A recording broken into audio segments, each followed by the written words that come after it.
yang terhormat Ibu Kepala Sekolah SDN 1 Purwamekar, yang saya banggakan Ibu calon guru penggerak SDN 1 Purwamekar, Bapak Ibu Dewan Guru SDN 1 Purwamekar yang saya hormati.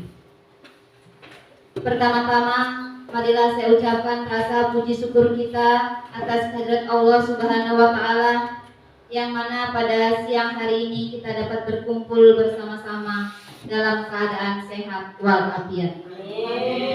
Kedua kalinya, sholawat beriring salam semoga tetap tercurah limpahkan kepada junjungan kita Nabi Muhammad SAW yang kita nantikan syafaatnya di yaumil kiamah kelak.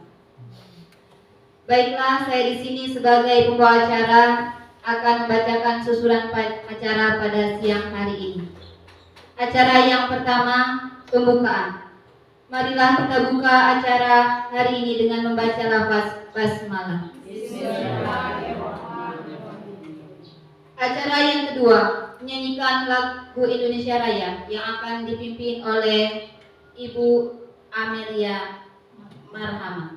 Kepadanya disilakan.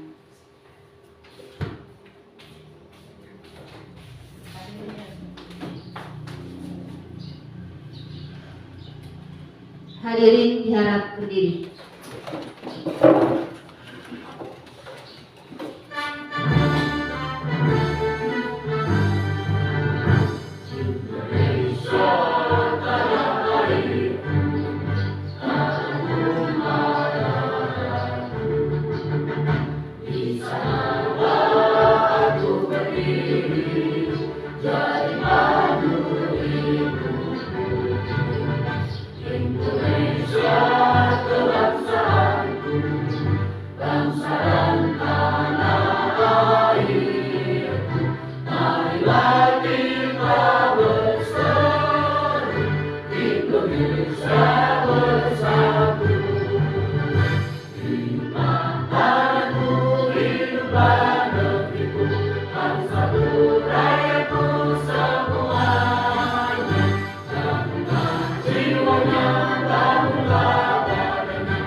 Hadirin dimohon duduk kembali.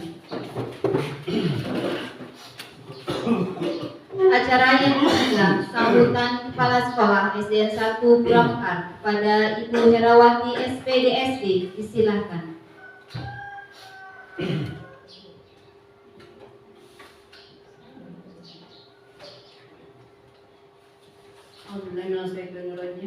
Bismillahirrahmanirrahim. Assalamualaikum warahmatullahi wabarakatuh. Waalaikumsalam warahmatullahi wabarakatuh. Tabipun. Ya Bun. Alhamdulillahirabbil alamin. Puji syukur kita panjatkan kehadiran Nabi, kehadiran Allah SWT, di mana pada siang hari ini kita masih diberi nikmat sehat sehingga kita bisa melaksanakan kegiatan ini di hari yang sudah siang ini. Salawat dan salam kita panjatkan kepada Nabi kita Muhammad SAW. Bapak Ibu, hari ini adalah kegiatan daripada Ibu Linda, yaitu guru CGP untuk SD 1 Purwamekar. Hari ini temanya adalah diseminasi penerapan budaya positif di SD 1 Purwamekar. Harapannya adalah guru-guru guru semua untuk mengikuti dan memahami apa nanti yang disampaikan oleh Ibu Linda. Karena kemungkinan kita guru-guru yang masih muda-muda ini kan akan menjadi calon guru penggerak juga, insya Allah di angkatan yang ke-11. Karena sudah banyak guru-guru kita yang mendaftar, mudah-mudahan semuanya masuk. Artinya Bapak Ibu, ini adalah pembelajaran buat kita semua ke depannya, biar kemungkinan kita akan lebih mudah karena sudah ada Ibu Linda yang akan membimbing kita. Untuk ini ikutilah dengan secara hikmat dan pahamilah, semoga bermanfaat buat kita semua. Mungkin hanya ini sambutan dari saya. Wabillahi taufiq wal hidayah. Wassalamualaikum warahmatullahi wabarakatuh. Waalaikumsalam warahmatullahi wabarakatuh. Kepadanya disampaikan terima kasih. Acara yang keempat yaitu acara inti penyampaian materi diseminasi budaya positif. Kepada Ibu narasumber, Ibu Linda Harkati, disilakan.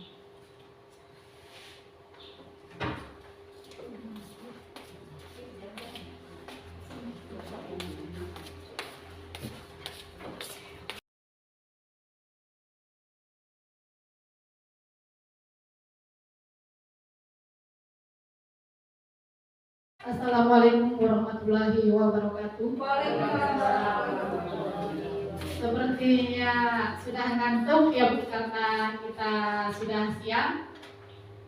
Ibu, sekarang kalau misalnya saya sebut SD Negeri 1 Puramekar, maka kita bersama-sama SD 1 Puramekar Jaya. SD 1 Puramekar, SD 1 Puramekar Jaya. Sekali lagi, SD 1 Puramekar, SD 1 Puramekar Jaya. ya oke, terima kasih. Ibu-ibu, dalam acara ini saya di sini bukan sudah bisa ataupun ingin menggurui, tetapi di sini adalah ingin menyampaikan tugas saya sebagai calon guru penggerak untuk menerapkan budaya positif di sekolah kita. Mudah-mudahan nanti setelah kita diseminasi ini bisa kita laksanakan di SD kita tercinta ini. Sudah tahu dengan kata budaya positif? Belum.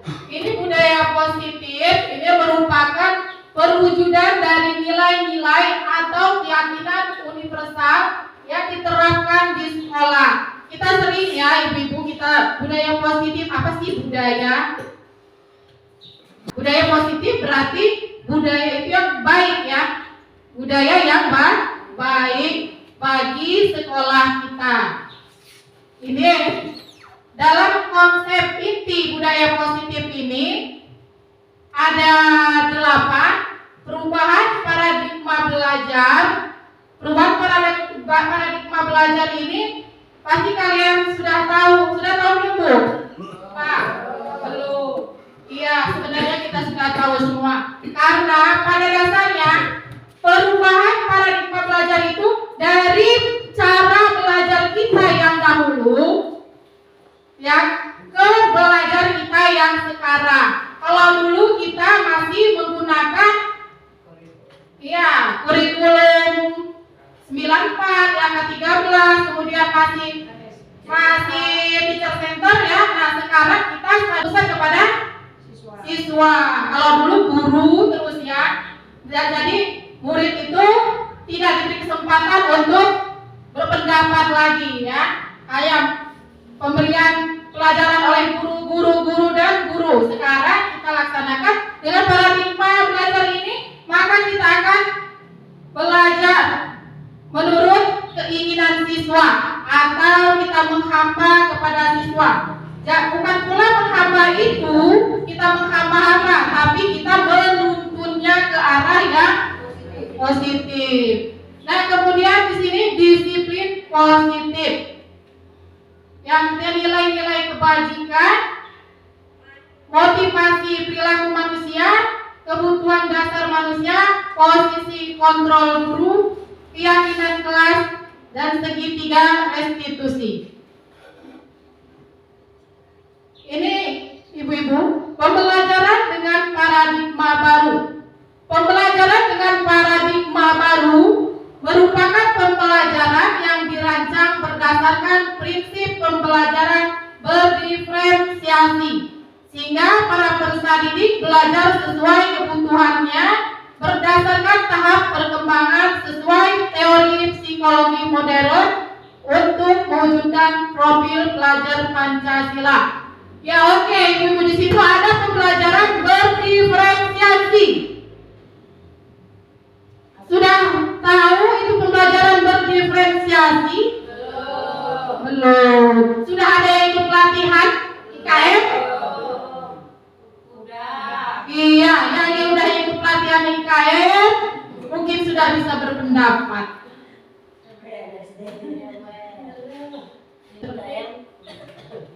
Ya, saya berdiferensiasi. Ibu Iis? Oke.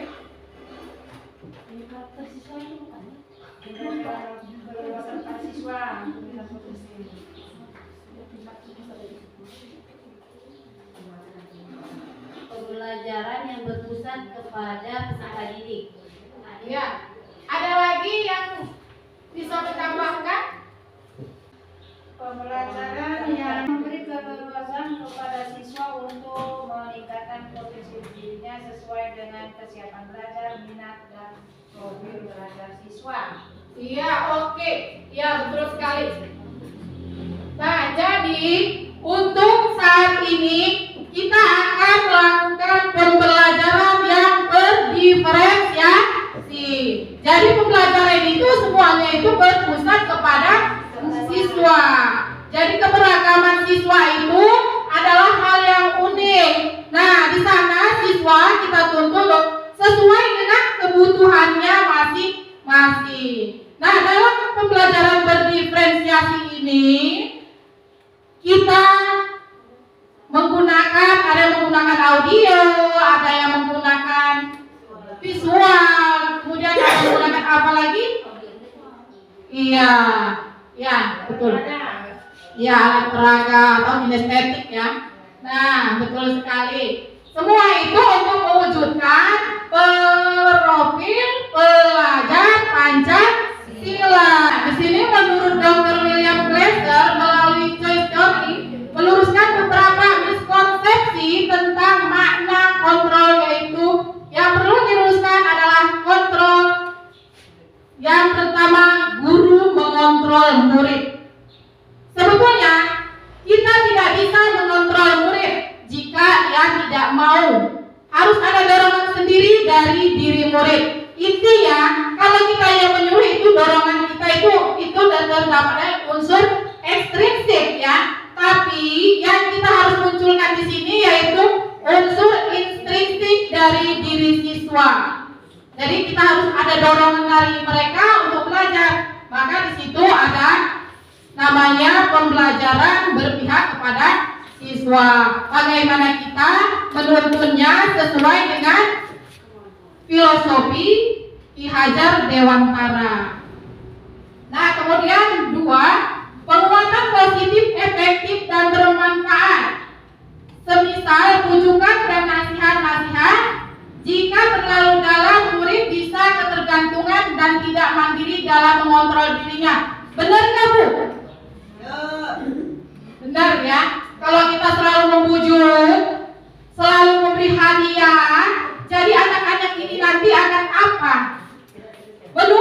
Menunggu bujukan kita, kemudian dia menunggu hadiah dari kita. Nah, kemudian kritikan dalam membuat orang merasa bersalah dalam menguatkan karakter. Kalaupun kita harus mengeluarkan kritikan, maka kritiklah secukupnya, dan kritikan tersebut harus membangun, bukan malah membuat murid tidak percaya diri. Terkadang memang kita anak tidak membangun. Nah, untuk ke depan kita dari diskriminasi ini mudah-mudahan kita terapkan untuk mengkritik siswa itu dengan kritikan yang memotivasi. Orang dewasa memiliki hak untuk memaksa. Menentukan pilihan adalah hak masing-masing manusia. Benar nggak Ibu-ibu? Iya, betul ya. Siapapun tidak akan mau dipaksa. Begitu juga dengan anak-anak. Mereka bebas memilih. Begitu juga dengan pembelajaran misalnya ya. Pembelajaran kita juga pengen memilih. Kalau kita disuruh memilih melewati laptop, saya pengen nulis saja. Betul nggak? Iya, betul. Ya, begitu juga dengan anak-anak. Terkadang ada yang kita dapati, Ibu, kenapa nak? Ustaz nulis terus. Buku saya sudah habis, tangan saya sudah pegal. Betul? Iya. Nah, untuk sekarang kita coba dengan namanya tadi pembelajaran berdiferensiasi. Iya.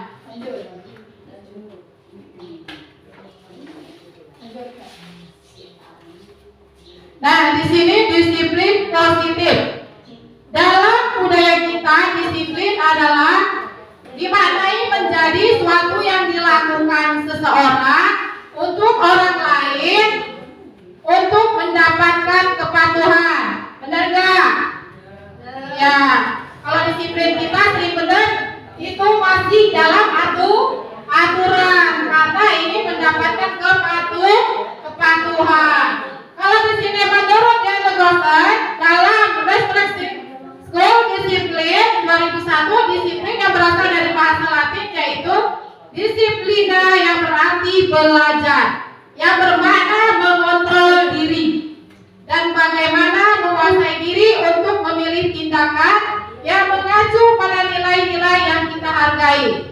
Selanjutnya, Jan Legosen 1998 mengemukakan bahwa dengan mengaitkan nilai-nilai kebajikan yang diyakini seseorang, maka motivasi intrinsiknya akan terbangun.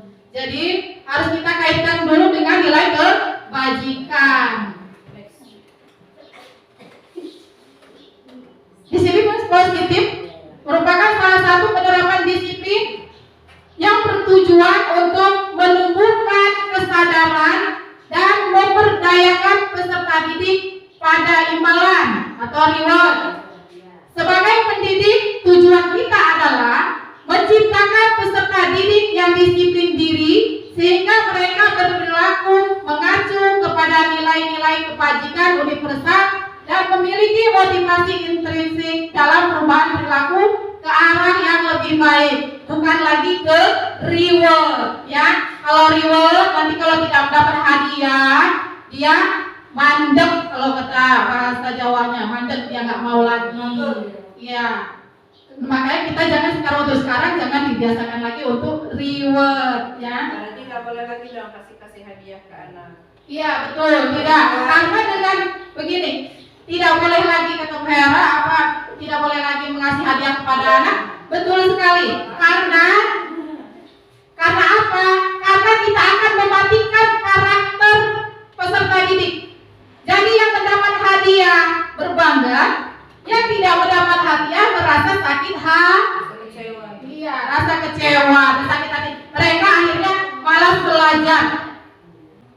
Jadi tidak ada lagi ya ranking 1, ranking 2, ranking 3 hadiah berupa hadiah itu tidak lagi. Ya betul sekali, tidak lagi. Untuk ke depan ya bisa kita tanamkan seperti itu.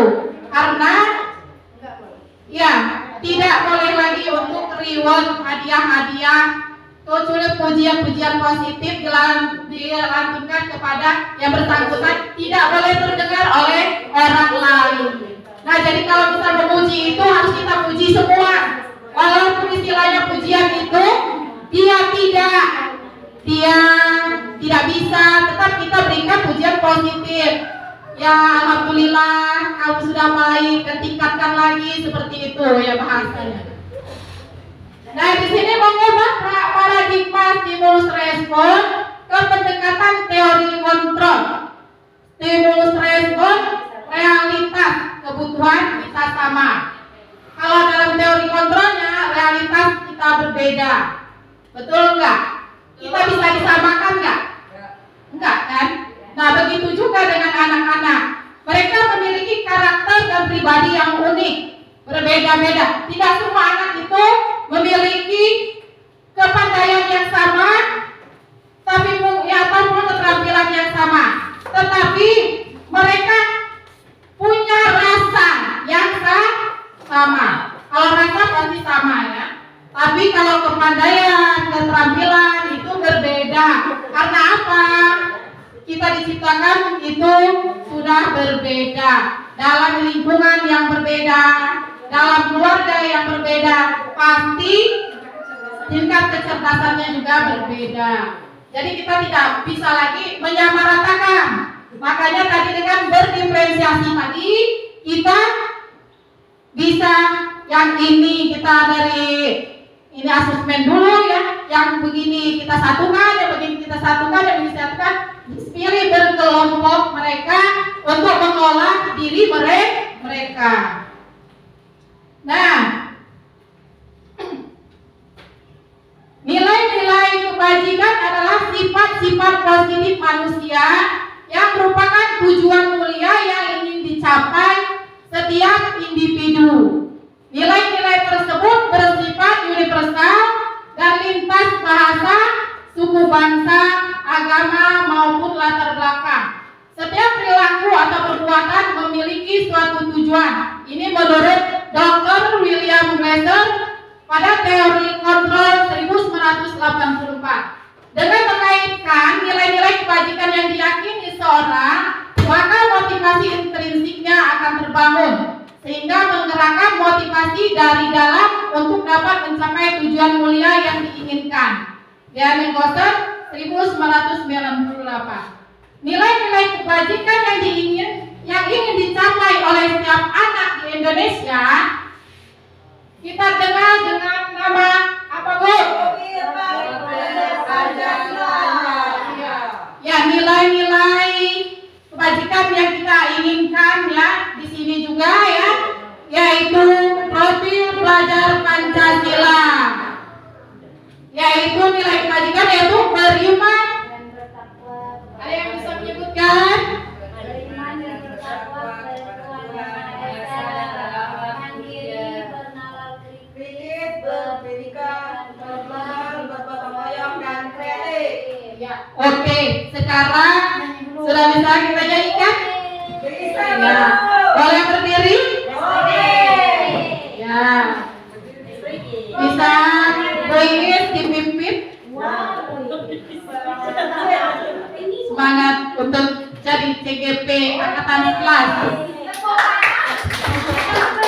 Pelajar Pancasila beriman dan bertakwa pada Tuhan Yang Esa dan berakhlak mulia, berkebenekaan global, gotong royong mandiri, kreatif dan bernalar kritis. Oke. Ya, terima kasih. Alhamdulillah. Sudah diterapkan lagunya pada anak-anak? Alhamdulillah. Mudah-mudahan penerapannya bisa mencapai karakternya tadi anak-anak seperti karakter profil pelajar Pancasila. Itu yang kita harapkan.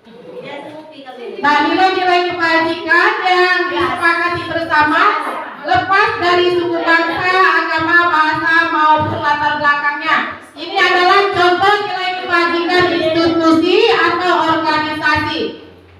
Profil pelajar Pancasila, nilai profil pelajar Pancasila, beriman dan bertakwa kepada Tuhan Yang Maha Esa dan berakhlak mulia, berkebenekaan global, gotong royong, mandiri, kreatif dan bernalar kritis. Kira-kira ada yang mau memberikan wejangan untuk profil pelajar Pancasila? Beriman dan bertakwa itu adalah Oh iya Ibu, Kemsek. Terima kasih. beriman dan bertakwa menurut pendapat saya adalah kita melaksanakan kewajiban kita, yaitu beribadah, bertakwa kepada Tuhan yang Maha Esa, dan menjauhi larangannya. Silakan kawan. Ya, untuk berkebinekaan global. Ada? Berkebinekaan global.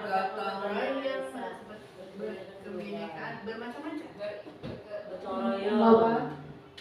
Ada yang mengulangi pendapatnya untuk itu? Contohnya penerapan kita di sekolah. Ya, Bu Sulam, terima kasih. Dari berkebinekaan global, menurut saya itu hampir sama dengan walaupun kita berbeda-beda tetapi tetap sama, ya, tetap satu.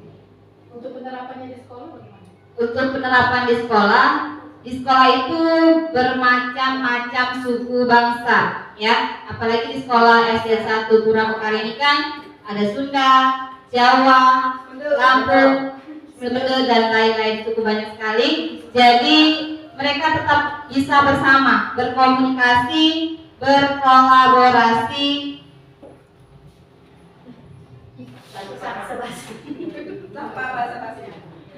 bersama. Oke. Terima kasih Bu Sulam. Tepuk tangan buat Bu Sulam.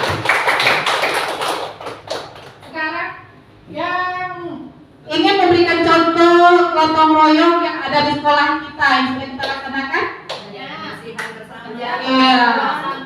Sutri, ya.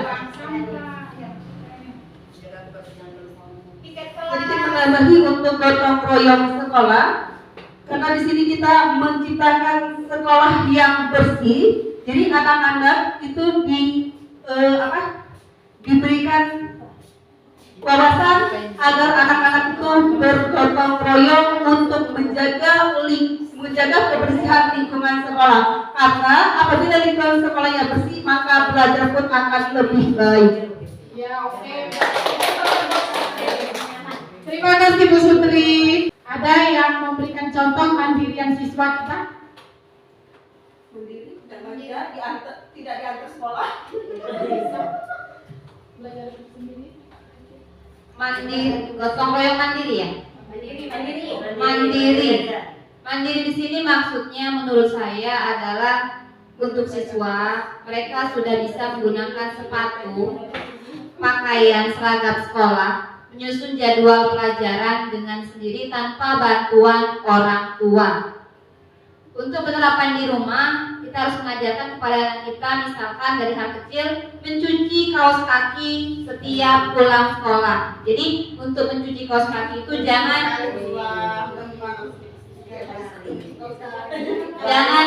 orang tua yang mencuci, tapi siswa itu sendiri. Tepuk tangan dulu. Iya, mandiri itu mereka melaksanakan sesuatu dengan niatnya sendiri dan dilakukan dengan sendiri. Nah, inilah yang harus kita bangun kepada anak-anak kita. Nah, kreatif, untuk yang demensi kreatif dan bernalar kritis, ada yang bisa memberikan contoh? Kreatif di sini para siswa dituntut untuk menciptakan sesuatu hal yang baru. Contohnya pada tahun 2023 ini, alhamdulillah setiap kelas sudah bisa menghias kelasnya masing-masing sehingga kelasnya tampak begitu indah. Nah, di situ juga akan membangkitkan semangat belajar untuk para siswa. Karena kreativitas mereka ternyata membangun dampak positif untuk mereka semangat belajar. Ya, oke. Ya, terima kasih Bu Sutri. Ya, kreatif. Memang sebenarnya anak murid kita ini sudah terbangun jiwa kreatifnya, dan alhamdulillah dan bernalar kritis juga. Ya, buktinya mereka sudah bisa. Kalau tanpa nalar kritis mereka, maka mereka belum akan bisa untuk membuat ide-ide yang ada di kelas ini. Ya, ya. Kemudian nilai kebajikan menurut universal menurut Ibu Primaries program PYP itu toleransi, rasa hormat, integritas, mandiri, menghargai, antusias, empati, keingintahuan, kreativitas, kerjasama, percaya diri, dan komitmen. Nah, anak-anak didik kita ingin kita bangun, ingin kita berikan penerapan budaya positif, yaitu toleransi agar menciptakan keakraban ya kepada siswa, kemudian rasa hormat kepada guru, kepada sesama, kemudian integritas tinggi ya, memiliki integritas tinggi, mandiri ya, selalu menghargai sesama, dan memiliki rasa antusias untuk belajar yang pertama ya, yang kita ingin bangun. Kemudian rasa empati. Nah, yang sulit itu ketika anak didik kita tidak memiliki rasa empati lagi kepada sesama. Ya. Nah, rasa empati ini hal yang utama kalau menurut saya untuk dibangun kepada seluruh siswa di sekolah ini. Karena apa? Tanpa rasa empati ini maka dia tidak akan peduli. Nah, kemudian keingintahuan apa sih yang terjadi, apa yang kita pelajari hari ini, apa yang perlu kita pelajari hari ini, itu yang perlu juga kita bangun. Kemudian percaya diri itu biasanya kalau kita sebagai guru, kalau dulu anak sudah pede, kita patahkan begitu saja. Benar apa kamu? Ya. Ketika dia maju kucu-kucu, ibu saya pengen maju, kamu maju terus nanti ya, gitu patahkan. Akhirnya apa? Rasa kecewa ya. Nah, kemudian komitmen. Nah, komitmen ini yang akan kita laksanakan nanti ketika ada keyakinan kelas, akan kita bangun komitmen. Nah, ini keterampilan hidup atau life skill. Dapat dipercaya, lurus hati, pendengar yang aktif, tidak merendahkan orang lain, dan memberikan yang terbaik dari diri. Mungkin bisa ya kalau setelah diseminasi ini kita ciptakan di sekolah kita, ibu, bapak-bapak. Mudah-mudahan ya. Nah, kita ciptakan anak-anak yang menjadi pendengar yang aktif.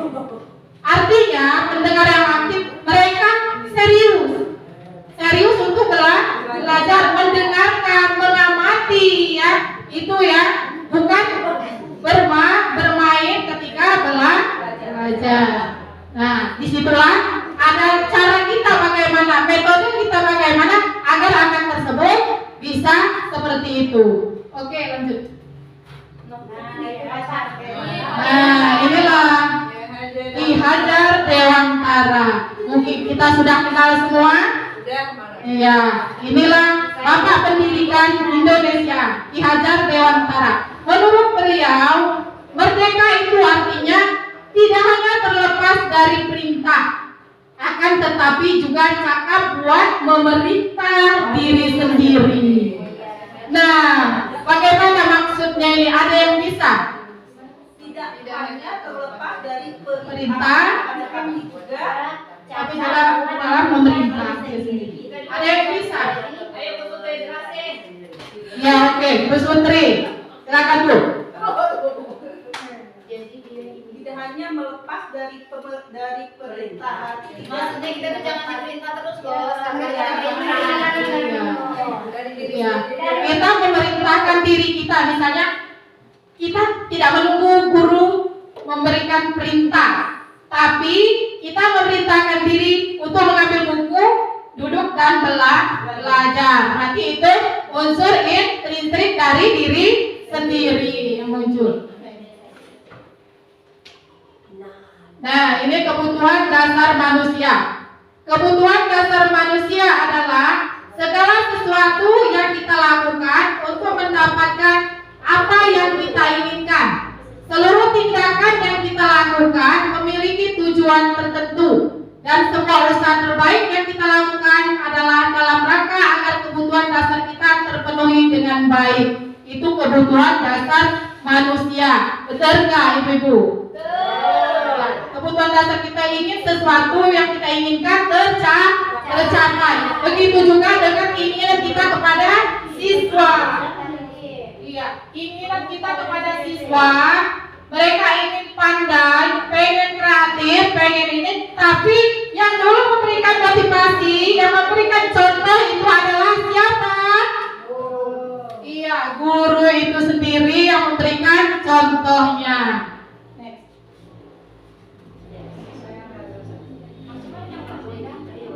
Lima, di sini ada 5 kebutuhan dasar manusia. Pertama, bertahan hidup. Itu berkenaan dengan makanan, pakaian, tempat tinggal, keamanan, kesehatan. Kedua, kasih sayang dan rasa diterima. Rasa diterima, diperdulikan, berbagi, kerjasama, menjadi bagian dalam kelompok. Penguasaan, harga diri, keinginan untuk dianggap, memimpin, berprestasi, diakui, didengar. Kebebasan, mandiri, memiliki pilihan, mencoba hal baru, mampu mengendalikan arah suara. Kesenangan, bermain, humor, antusiasme, tertawa. Di sini ada semua dari diri siswa kita. Benar kan? Ya, next. Nah, di sini ada kasus Ibu Ambar, guru wali kelas 2A di SD Pelita Hati, sedang bingung menghadapi ulah salah satu murid di kelasnya. Beberapa anak di kelas 2A telah datang padanya dan mengeluhkan Doni yang seringkali meminta bekal makanan siang mereka dengan paksa. Jika Anda menghadapi situasi seperti Ibu Ambar, apa yang akan Anda lakukan? Menurut Anda, kira-kira apa alasan Doni melakukan hal itu? Ada yang tahu nggak? Menurut 5 kebutuhan dasar tadi.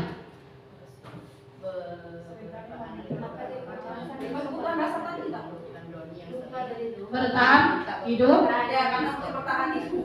Ya, kata Bu Surti untuk bertahan hidup. Semuanya itu pasti ada alasannya.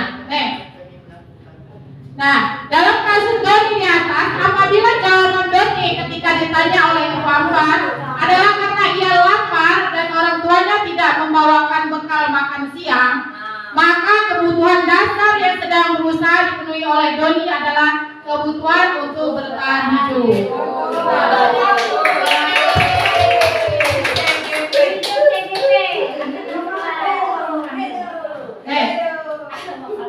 Nah, yang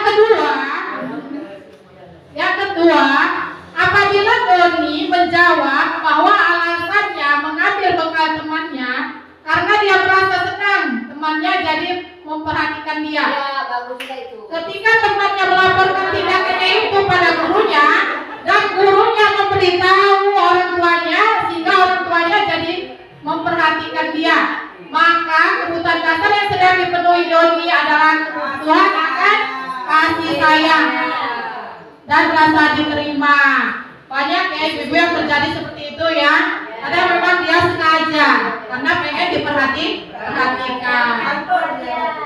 Dalam kasus di atas, apabila jawaban Doni adalah dia merasa hebat karena temannya jadi takut dengan dia dan menuruti keinginannya, maka sebetulnya Doni sedang berusaha memenuhi kebutuhan dasar.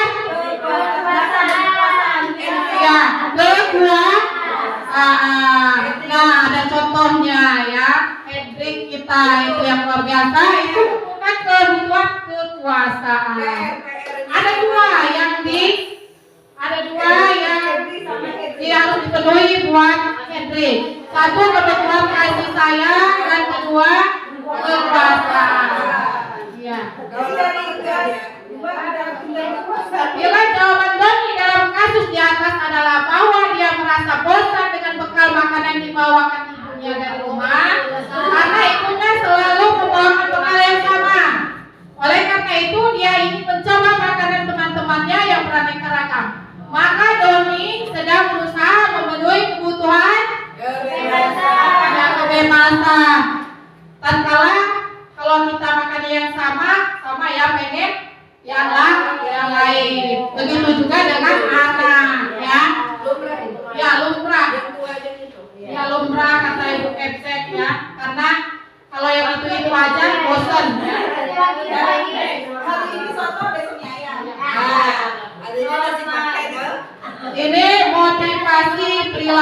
manusia.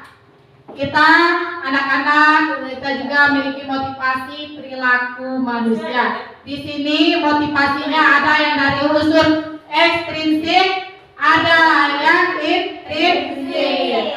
Nah, untuk menghindari ketidaknyamanan hukuman, ini unsur ekstrinsik.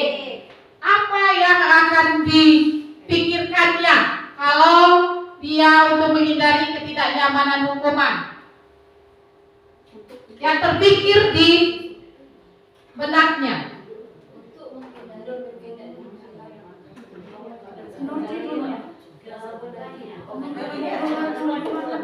Pertanyaannya itu selalu kan bertanya-tanya untuk menghindari ketidaknyamanan atau hukuman katanya. Jadi dia cepat-cepat datang ke sekolah. Nah terus yang dipikirkan di benaknya adalah apa yang akan terjadi apabila saya tidak melakukannya. Bila dia tidak melakukannya, dia bingung, takut akan mendapat hukuman. Benar nggak? Ya, ini terjadi bahkan untuk diri kita sendiri seperti itu, ya. Biasanya, tapi untuk ke depan keluarkan unsur intrinsiknya untuk mendapatkan imbalan atau penghargaan dari orang lain. Apa yang terpikir di benak mereka? Saya akan dapat hadiah. Saya dapat hadiah kalau saya bisa ini. Iya betul. Oh, saya akan mendapat hadiah kalau saya bisa. Jadi mereka akan melakukan hal yang terbaik. Agar apa? Agar mendapat hadiah tadi. Yaitu apa yang akan saya dapatkan apabila saya melakukannya? Sudah mengharap. Kalau saya tidak melakukannya, maka saya tidak akan mendapat hadiah. Benar sekali. Nah, untuk menjadi orang yang mereka inginkan dan menghargai diri sendiri dengan nilai-nilai yang mereka percaya, ini mengeluarkan unsur dari dalam dirinya, ya. Apa yang akan dia pikirkan di sini, yaitu saya akan menjadi orang yang seperti apa bila saya melakukannya. Jadi diri dia sendiri, untuk diri dia, dan melakukannya oleh dia. Jadi ini unsur intrinsik. Yang inilah yang harus kita bangun.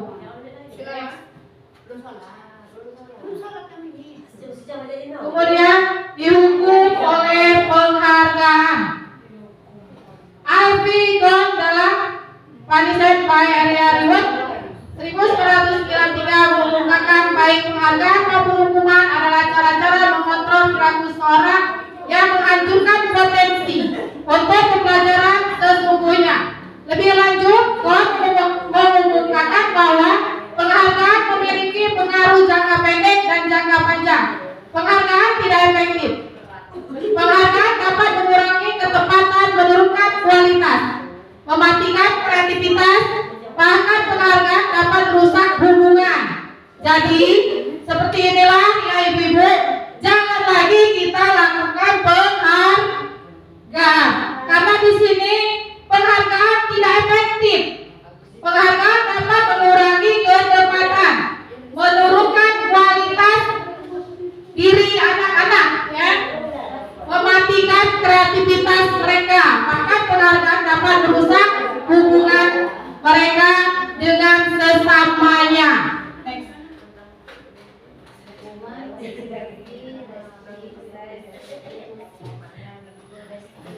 Nah, inilah hukuman. Hukuman tidak terencana atau tiba-tiba. Murid tidak tahu apa yang terjadi atau tidak dilibatkan. Bersifat satu arah, berupa hukuman fisik atau verbal. Konsekuensi terencana disepakati sesuai peraturan. Murid tetap dibuat tidak nyaman, sikap guru selalu memonitor murid. Restitusi, proses menciptakan kondisi bagi murid untuk memperbaiki kesalahan. Proses kolaboratif yang mengajarkan murid untuk mencari solusi permasalahannya tanpa paksaan. Nah, kira-kira yang bagus untuk kita terapkan kepada murid yang mana? Restitusi. Ya, restitusi. Karena restitusi ini kondisi murid untuk memperbaiki kesalahannya, kemudian mencari solusi permasalahan yang terjadi tanpa paksaan. Kalau hukuman itu tiba-tiba, ya tiba-tiba kalau kita menghukum, tidak mungkin kita merencanakan hukuman tiba-tiba. Nah, hukuman itu biasanya secara fisik dan verbal. Nah, konsekuensi itu juga disepakati sesuai peraturan, tapi murid tidak juga merasa nyaman. Guru selalu memonitor apa konsekuensinya. Anak-anak begini, nah kamu kan sudah tahu konsekuensinya apa. Itu tidak. Nah, next. Nah, ini pertanyaannya. Tindakan guru, hukuman atau konsekuensi? Mencatat 100 kali di dalam buku kalimat saya tidak akan terlambat lagi karena terlambat. Ini hukuman atau konsekuensi? Konsekuensi. Yang konsekuensi itu. Mencatat 100 kali di dalam buku saya tidak akan terlambat lagi karena terlambat ke sekolah. Hukuman ya. Hukuman. Lari mengelilingi lapangan basket 2 kali karena terlambat hadir di sekolah. Murid diminta untuk push up 15 kali karena tidak menggunakan masker di sekolah. Menggantikan kertas tugas teman yang telah dicoret-coret.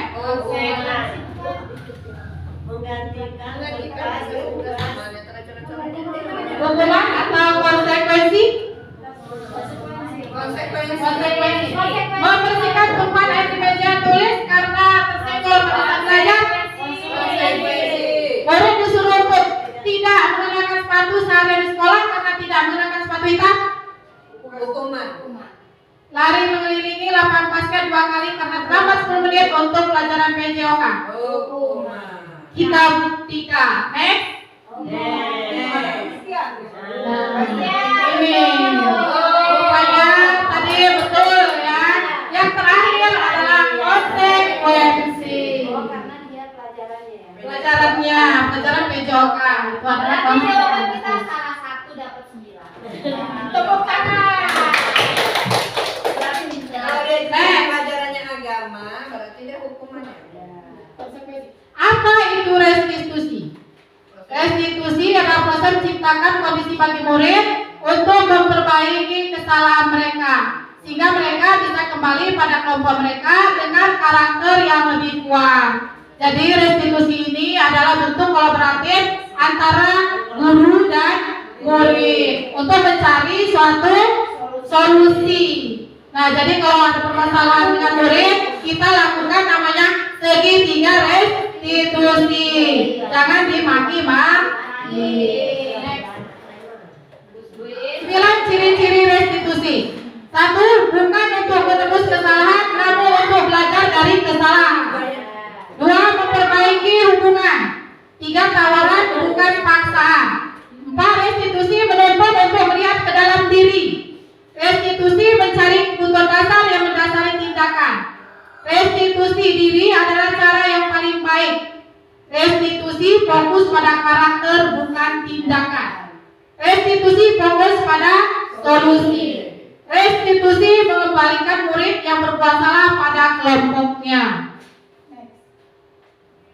Nah, ini identitas gagal katanya hukuman, disiplin, konsekuensi, restitusi. Kalau hukuman, sesuatu yang menyakitkan harus terjadi, benar nggak? Sesuatu harus terjadi, itu konsekuensi memang harus terjadi karena ada kesepakatan. Restitusi merupakan pilihan karena mereka sendiri yang memilih mencari solusi. Tidak nyaman untuk hukuman, tidak nyaman untuk murid, anak untuk jangka waktu panjang. Tidak nyaman untuk murid, untuk jangka waktu pendek, itu konsekuensi.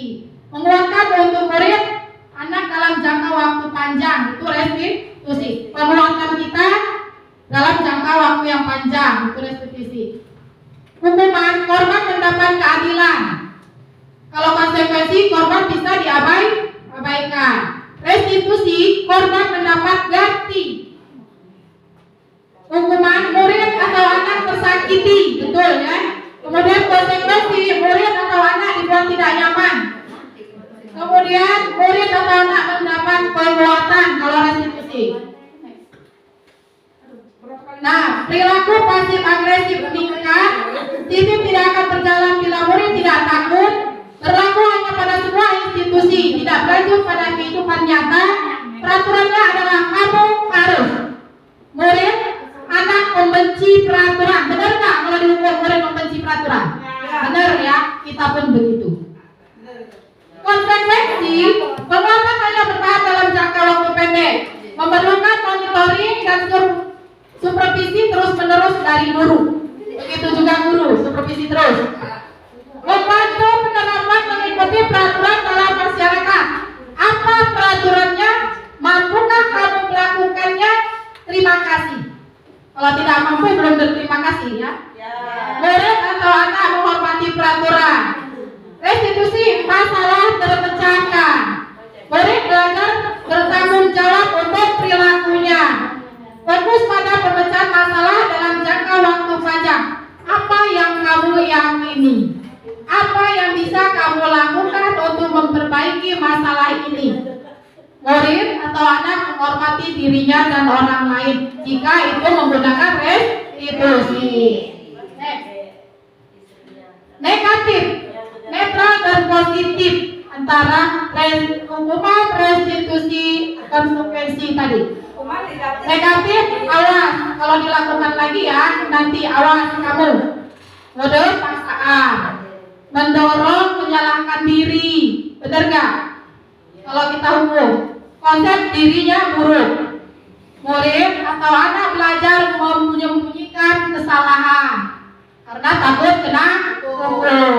Mencoba mengontrol anak dengan penguatan negatif, membayar impas kesalahan. Benar? Nah, itu yang negatifnya dari hukuman. Kalau untuk di konsekuensi itu netral. Lakukan apa yang saya katakan. Anak akan menurut. Stimulus respon, mendorong kepatuhan. Patuh, tapi jangka pendek. Konsep diri baik, jangka pendek. Murid atau anak belajar taat peraturan jangka pendek. Mencoba mengontrol anak dengan penguatan positif. Kalau tidak dikontrol maka dia tidak akan melaksanakan. Ya, harus kita kontrol terus itu karena konsekuensi. Positif itu dari restitusi. Apakah hal ini yang sesungguhnya ingin kamu lakukan?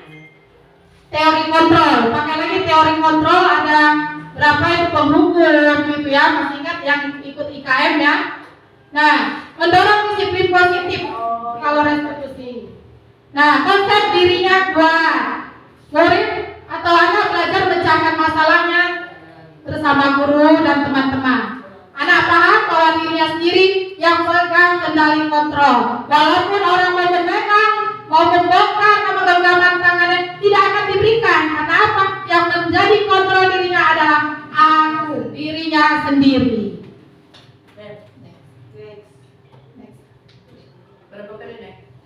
Posisi ini 5 posisi kontrol guru. Penghukum, pembuat merasa bersalah, teman, pemantau, manajer. Ini 5 posisi kontrol guru. Perlu diingat untuk kita tanamkan ya. Yang mana yang baik untuk kita laksanakan. Ini ada contoh, ada yang pernah pada di sekolah. Penghukum itu biasanya ada suara tinggi, bahasa tubuh, mata melotot, dan jari menunjuk-nunjuk menghardik. Itu menghukum. Terlambat lagi, pasti terlambat lagi. Selalu datang terlambat. Kapan bisa datang tepat waktu? Itu adalah penghukum. Nah, anak akan merasa marah dan mendendam. Benar nggak? Pernah ya, kita juga jadi anak seperti itu. Pembuat merasa bersalah, nada suara memelas, halus, sedih, bahasa tubuh merapat kepada anak. Adik, kamu ini bagaimana ya? Kamu sudah berjanji dengan ibu tidak akan terlambat lagi. sudah kecewa sekali. Bagaimana perasaan murid? Merasa bersalah. Iya, merasa bersalah. Kemudian mereka tertekan. Ya, jadi jangan lagi. Karena ini ya, karena kamu ibu dimarahin kepala sekolah, jadi mereka tertekan. Seolah-olah karena dia, jadi kita kena marah kepala sekolah. Ya, jangan kita ucapkan lagi. Teman, ramah, akrab, bercanda, bahasa tubuh terapat pada murid. Mata dan senyum jenaka. Bagaimana perasaan murid dengan posisi teman ini? Murid akan merasa senang dan akan menang guru. Murid akan selalu kangen dengan gurunya. Tidak ada masalah, dia merasa bisa. Tetapi dia akan ketergantungan dengan guru tersebut. Iya, betul sekali. Kalau kita posisi kontrol yang kita lakukan sebagai teman, maka murid itu akan tergantungan kepada guru itu. Ketika guru yang lain masuk ke kelasnya, mereka tidak peduli karena itu seolah-olah bukan guru saya, begitu. Jadi tidak baik kita pakai posisi teman ini karena suatu saat pasti gurunya ada halangan, ya. Nanti mereka tidak mau dengan kita, dengan guru-guru yang lain. Jadi kamu sebagai Pemantau. bagusnya jadi guru favorit semua. Nah, ini posisi pemantau. Ada suara datar, bahasa tubuh yang formal. Nah, untuk katakanlah Adi, tahukah kamu jam berapa kita memulai? Nah, kalau pemantau itu selalu menghubungkan dengan data. Mulai jam berapa, ini jam berapa, dan sebagainya. Yang kamu paham peraturan ini dan itu, ya. Nah, bagaimana perasaan murid? Dengan pemantau ini selalu mengaitkan dengan konsekuensi. Nah, salah satu peraturan di sekolah ini konsekuensinya yaitu ininya, jadi membuat murid itu merasa berbuat salah. Masih dengan pemantau ini tidak nyaman juga muridnya, ya. Manajer, nada suara tulis, bahasa tubuh tidak kaku mendekat kepada murid. Tahu Pak, jam 7. Ya, jadi kamu terlambat. Kira-kira bagaimana kamu akan memperbaiki masalah ini? Saya bisa menanyakan teman saya, Pak, itu mengejar tugas yang tertinggal. Baik, itu bisa dilakukan. Apakah besok akan ada masalah untuk kamu agar bisa hadir tepat waktu ke sekolah?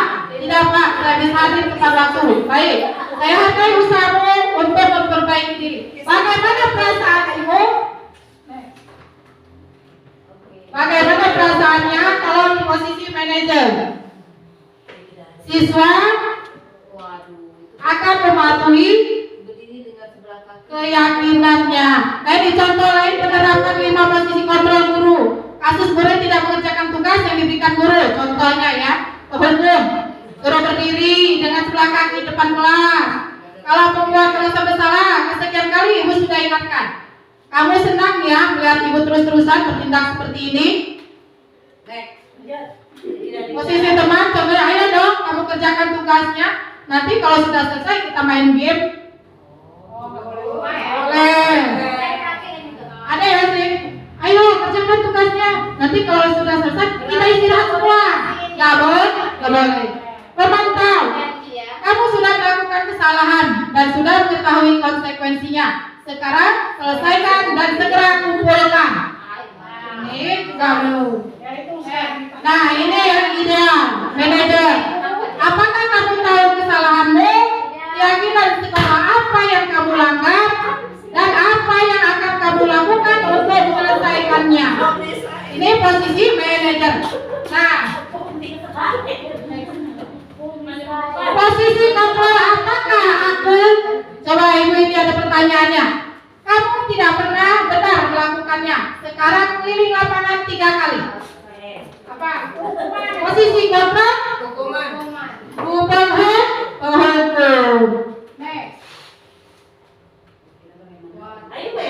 Kira-kira bagaimana kamu akan memperbaiki kesalahan ini? Posisi kontrol apa ini? Pemantau.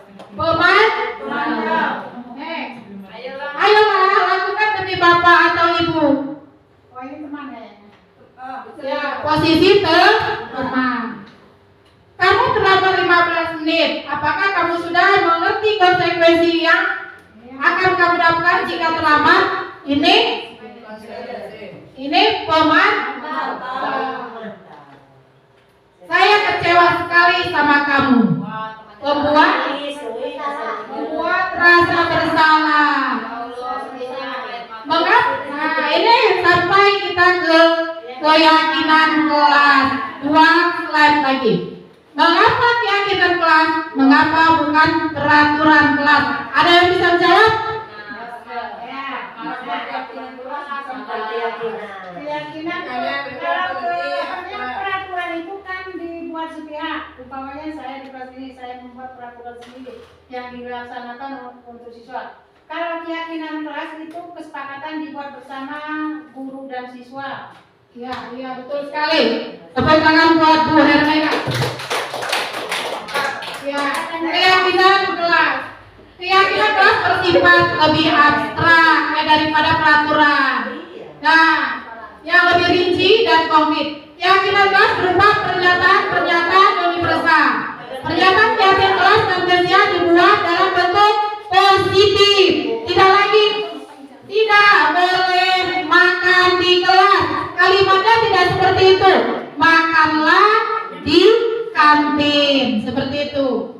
Nah, kemudian keyakinan kelas malah tidak terlalu banyak, sehingga mudah diingat, dipahami oleh semua warga kelas.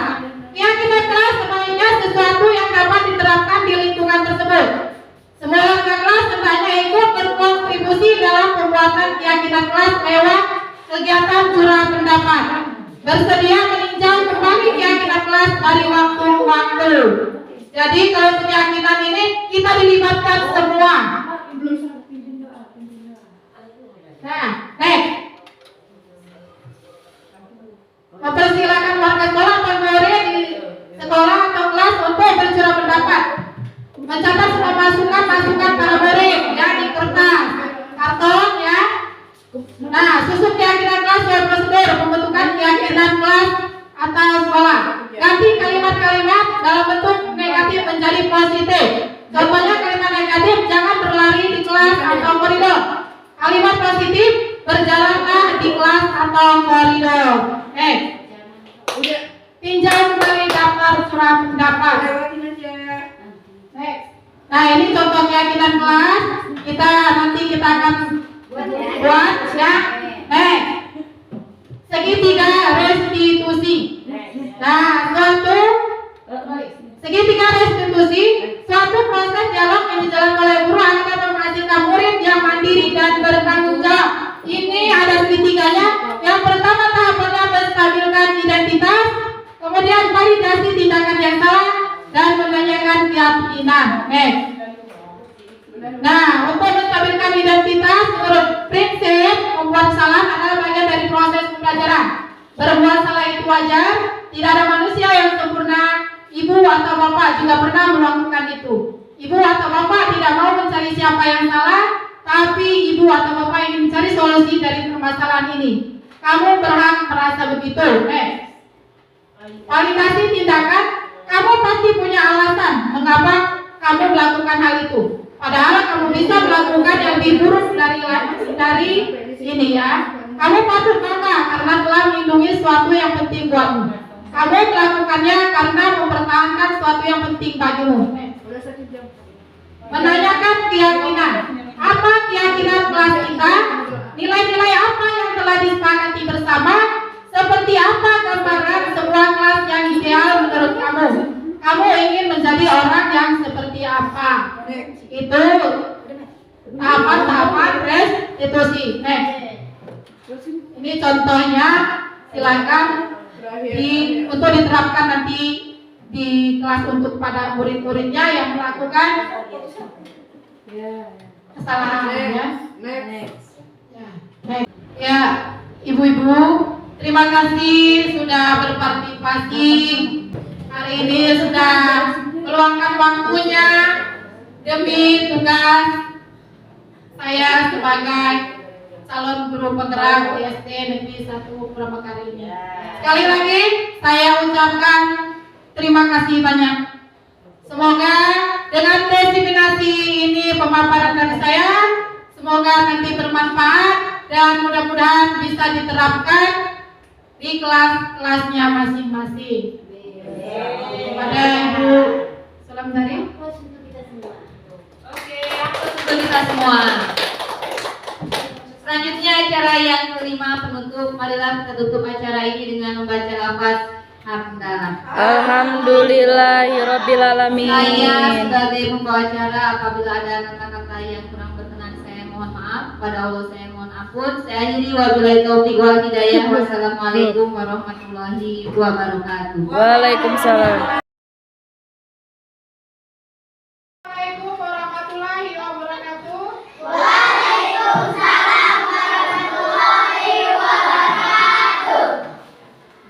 Selamat pagi.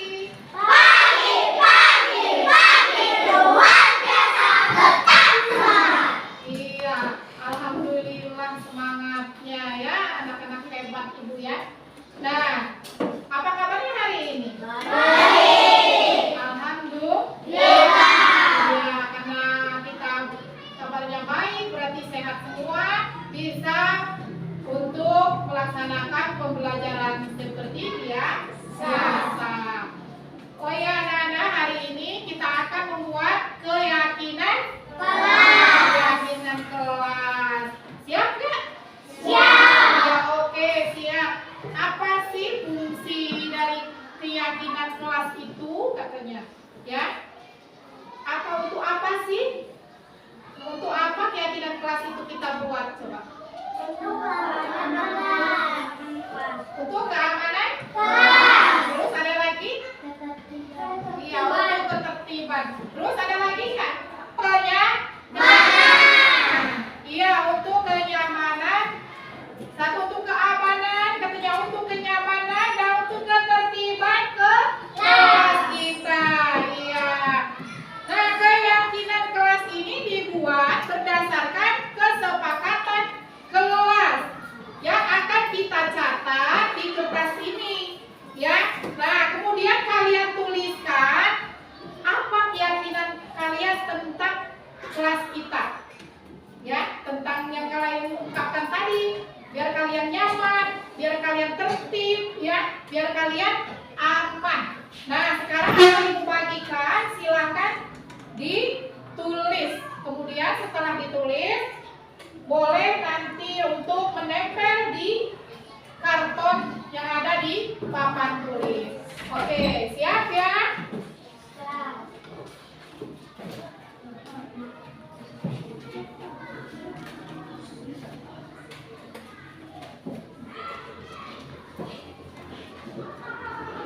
Enggak. Sudah selesai tulisnya?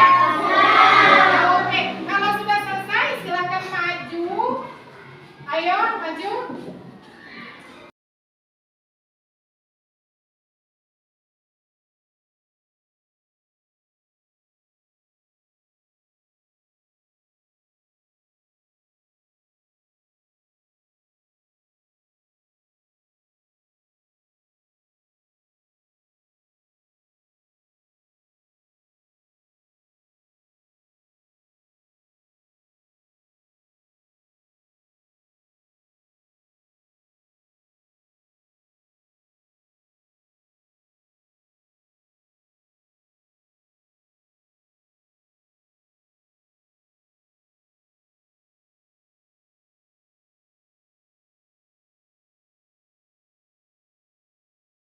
Anak-anak, kalian sudah ke depan, sudah membuat keyakinan yang kalian sudah yakini dalam hati kalian ya. Ini sudah kalian buat, sudah kalian tempel, tapi kita bermusyawarah untuk kelas kita ini keyakinan mana yang akan kita pakai ya. Nah, di sini sudah bagus sekali keyakinannya ya. Yang pertama ini adalah ini ada datang tepat waktu, ya ini kita sama ya, yang mana yang sama kita kelas bersih hati gembira.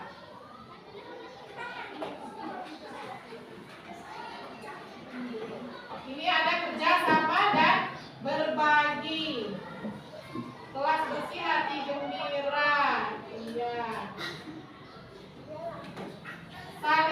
menghargai dan menghormati teman.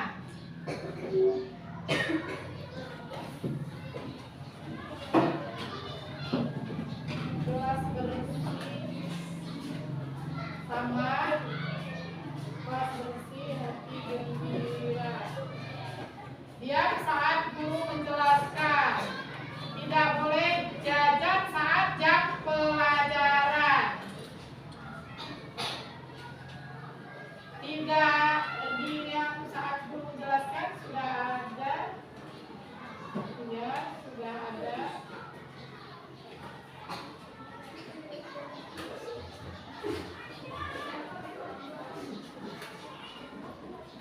Nah, Ibu bacakan ya. Ini ya, ini yang sudah Ibu ini kan, sudah Ibu ambil ini sama ya, ini ya. Dan ini harus kita yakini menjadi suatu kesepakatan kelas kita ya. Ya. Yang pertama, datang tepat waktu.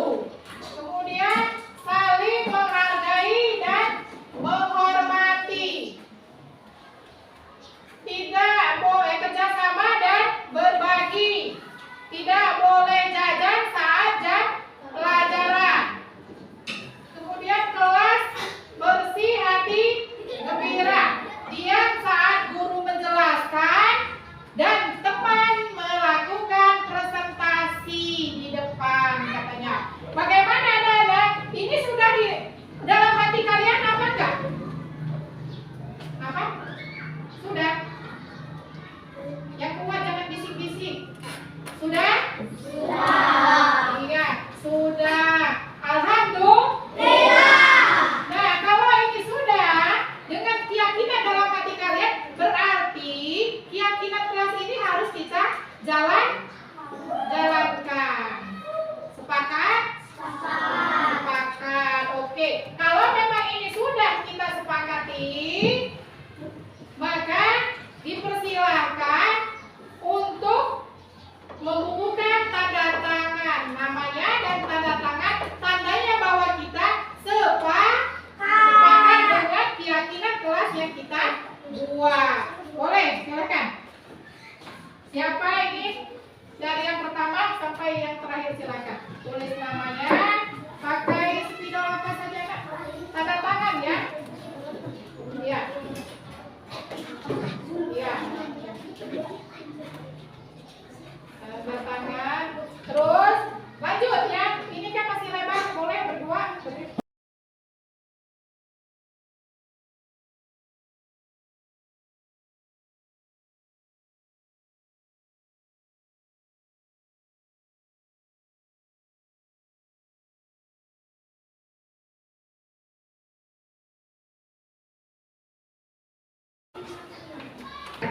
Ya anak-anak, alhamdulillah kita sudah selesai bermusyawarahnya tentang keyakinan kelas.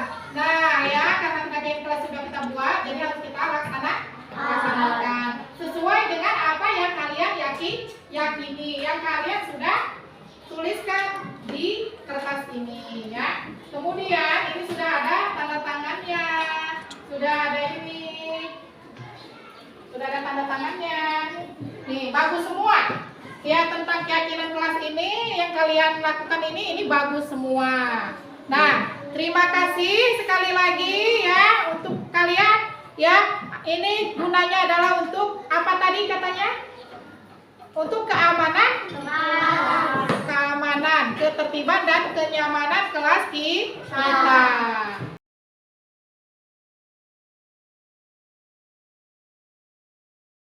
Tio, Apa, Bu? sudah istirahat nak? Sudah. Sudah jajan? Sudah, Bu. Tiana tahu nggak kenapa ibu panggil ke sini? Tahu, Bu, karena berada di kantin pas jam pelajaran. Iya. Kok Pio berada di kantin saat jam pelajaran? Saya lapar, Bu.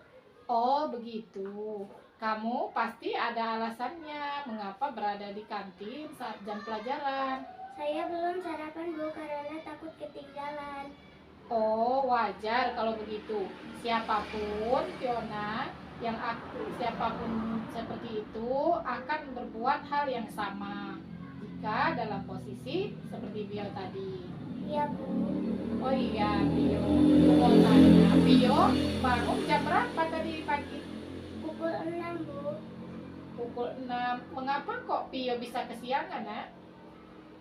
Saya menghafalkan tugas pengajian, tidurnya sudah jam 11 malam. Iya. Oh begitu Pio, tahu kan? Pio sudah tahu kan peraturan sekolah kita? Kita masuk pukul 7.30. Iya, sedangkan jarak rumah Pio dan sekolah itu sangat jauh sekali ya, Nak. Tahu, Bu. Ibu mau tanya, kira-kira kalau berada di kantin saat jam pelajaran itu benar apa salah? Salah, Bu. Nah, menurut Pio ini ya, ada nggak keyakinan kelas yang sudah Pio langgar? Ada, Bu, yaitu keyakinan kelas, jajan, dan makan pada saat istirahat.